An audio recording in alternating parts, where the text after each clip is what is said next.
السلام علیکم دوستو، آج میں آپ کے سامنے حاضر ہوا ہوں ایک نئی ویڈیو کے ساتھ۔ شب رات کی فضیلت اور حضور اکرم صلی اللہ علیہ وسلم نے ماہ شعبان کو اپنا مہینہ کیوں قرار دیا۔ دوستو، ویڈیو سے پہلے آپ میرے چینل کو ضرور سبسکرائب کر لیں اور بیل آئیکن کو بھی دبا لیں تاکہ آنے والی مزید ویڈیو آپ تک پہنچ سکے۔ معزز حاضرین، محترم سامعین، برادران اہل سنت، اللہ تعالیٰ نے اپنے محبوب نبی کریم صلی اللہ علیہ وآلہ وسلم کے صدقے میں ہم گناہ گاروں کو بے شمار نعمتیں عطا فرمائی ہیں۔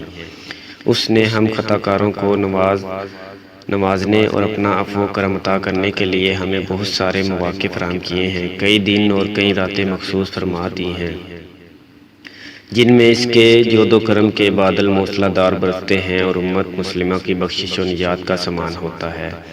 ان مواقع میں ایک پرنور اور عظیم موقع شب برات کا ہے۔ یوں تو سارا ماہ شعبان ہی برکتوں کا حامل ہے، جیسا کہ حدیث پاک میں ہے۔ جب ماہ رجب شروع ہوتا ہے تو رسول اللہ صلی اللہ علیہ وسلم یوں دستے بدعا ہو جاتے ہیں: اے اللہ، ہمارے لیے رجب و شعبان میں برکت پیدا فرما اور ہمیں خیر و برکت کے ساتھ ماہ رمضان تک پہنچا دے۔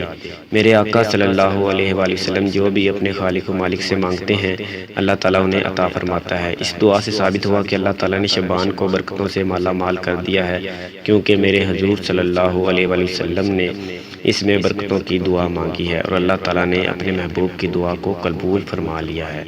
نبی پاک صلی اللہ علیہ وآلہ وسلم نے شعبان المعظم کی شان و عظمت کو ظاہر کرنے کے لیے ارشاد فرمایا: شعبان میرا مہینہ ہے۔ غلاموں اور دیوانوں کے لیے اس سے بڑی اور نسبت کیا ہو سکتی ہے کہ سرکار دو عالم صلی اللہ علیہ وآلہ وسلم نے اس ماہ کو اپنا مہینہ قرار دیا ہے، اور اصول یہ ہے، محبوب کی ہر چیز ہی محبوب ہوتی ہے، لہٰذا یہ مہینہ خدا کا بھی پیارا، مصطفیٰ کا بھی پیارا، اور اس وجہ سے ہم غلاموں کو بھی اس سے پیار ہو گیا ہے، کیونکہ ہم ہیں امتی اپنے رسول کریم صلی اللہ علیہ وآلہ وسلم کے، جو ہے انہیں پسند وہ ہے ہمیں پسند۔ ایک اور مقام پر حضور صلی اللہ علیہ وسلم نے شعبان کی فضیلت کو یوں ظاہر فرمایا: چونکہ آپ اس ماہ میں کثرت سے روزے رکھتے تھے۔ جب وجہ پوچھی گئی تو فرمایا: شعبان کا مہینہ بڑی شان و فضیلت والا مہینہ ہے، یہ ماہ رجب اور ماہ رمضان کے درمیان ہے، لوگ اس کی عظمتوں سے غافل ہیں، انہیں پتہ نہیں کہ یہ کتنی شان و برکت والا مہینہ ہے۔ یہ ایسا مہینہ ہے کہ اس میں اللہ رب العالمین کی بارگاہ میں اعمال پیش کیے جاتے ہیں۔ میں چاہتا ہوں کہ میرا عمل روزے کی حالت میں اٹھایا جائے۔